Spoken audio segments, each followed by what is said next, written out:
2026-cı il mayın 17-sindən 22-sinədək Bakı daha bir beynəlxalq tədbirə ev sahibliyi edəcək. Ümumdünya Şəhərsalma Forumunun 13-cü sessiyası dayanıqlı şəhər inkişafı sahəsində qlobal dialoq, bilik və qabaqcıl təcrübə mübadiləsi üçün mühüm platform olacaq.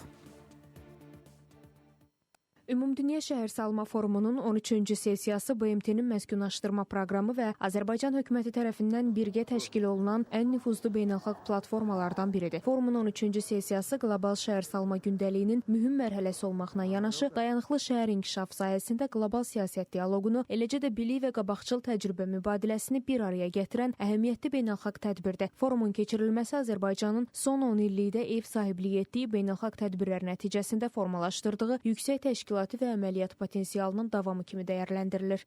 İlk dəfə Xəzər və Cənubi Qafqaz regionunda təşkil ediləcək World Urban Forum çərçivəsində ölkəmizə 10 minə yaxın xarici iştirakçının gəlməsi gözlənilir.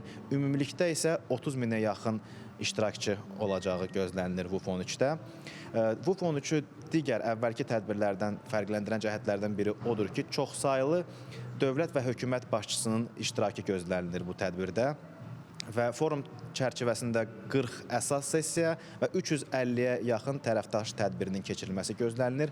Hazırda 300 nəfərə yaxın əməkdaşdan ibarət işçi heyəti formalaşdırılıb. Cəlb olunan əməkdaşların əksəriyyəti beynəlxalq tədbirlərin təşkili üzrə təcrübəyə malik peşəkar mütəxəssislərdir. Ümumilikdə WUF-13-də könüllü olmaq üçün 16 minə yaxın şəxs qeydiyyatdan keçib və onlardan 2500 nəfər tədbirlərdən uğurla keçmiş şəxs təlimlərə cəlb olunaraq, təlimlərdən keçərək WUF-13-ün müxtəlif sahələrində işlərə cəlb olunacaqlar.